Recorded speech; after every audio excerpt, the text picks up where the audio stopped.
虚空法界隔音之谜第17。大家好，书接第9期。时间对鬼魂的束缚力度同样也依据其生前意识对时间的认知状态而展现出不同。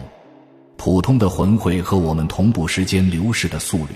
而凝滞的鬼魂则会度日如年。高通透性的灵魂可以不受时空进度的制约，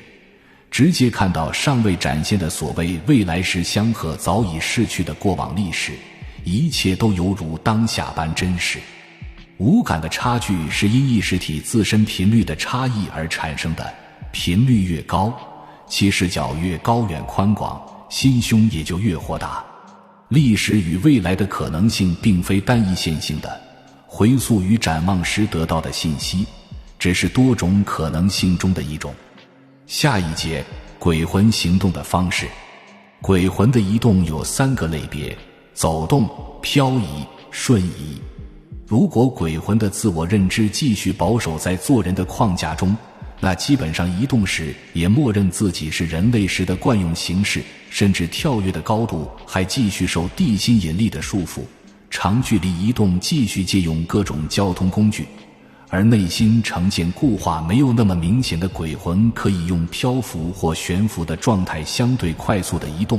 并且不受引力的束缚。生前已经放下很多认知束缚的鬼魂可以直接开启瞬移模式，思念所及转瞬即到。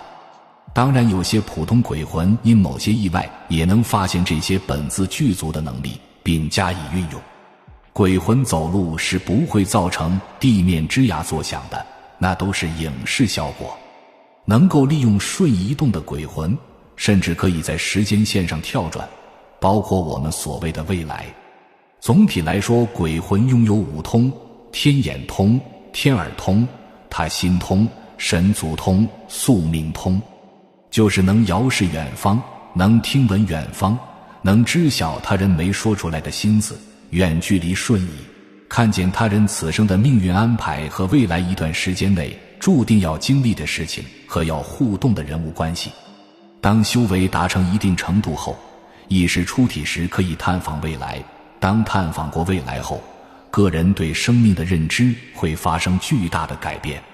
就好像一个50集的连续剧，你先看了最后2集，前面的很多故事就失去了动人的张力。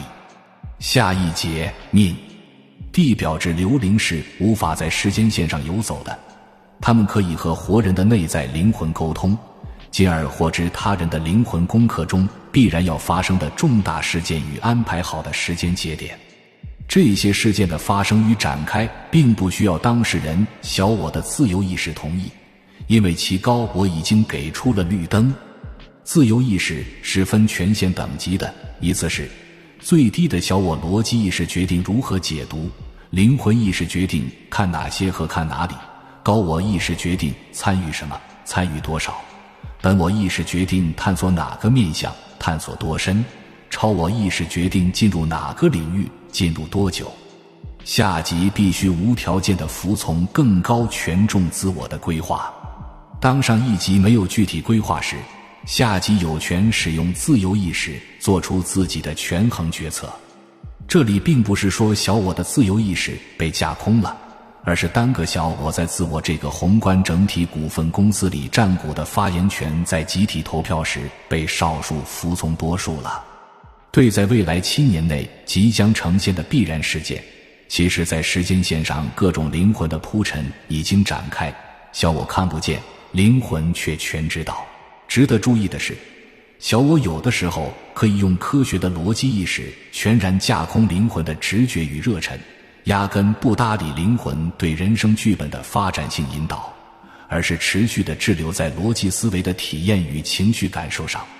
宿命中注定要演绎的剧目包括将注定成为伴侣的人，必然劳燕非分的感情，何时生孩子，孩子的性别，哪个灵魂来扮演这个孩子，哪个灵魂来演绎自己的爱人，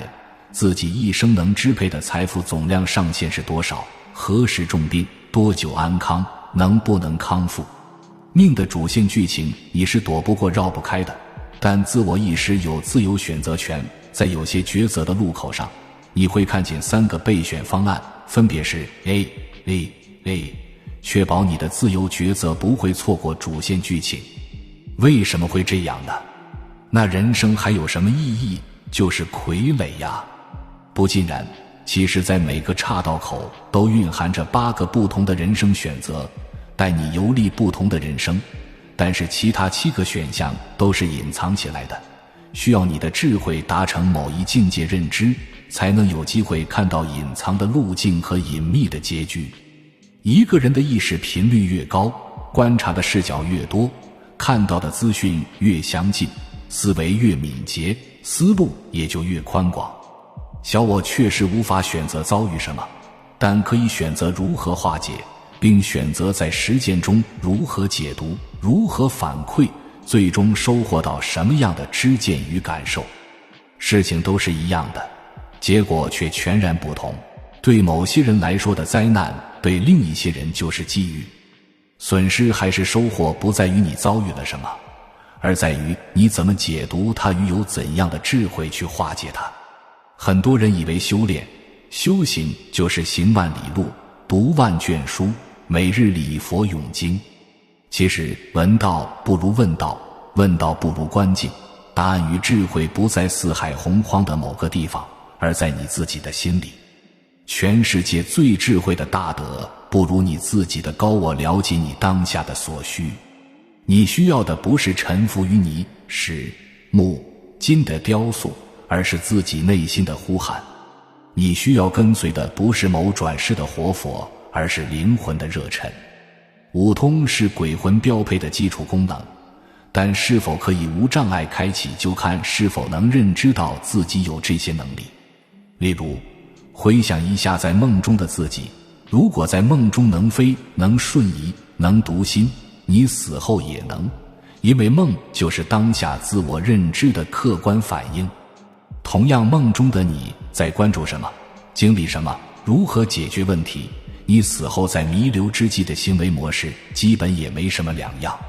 不管你日常觉得自己懂了多少，修为几何，梦是一个很真切的镜子，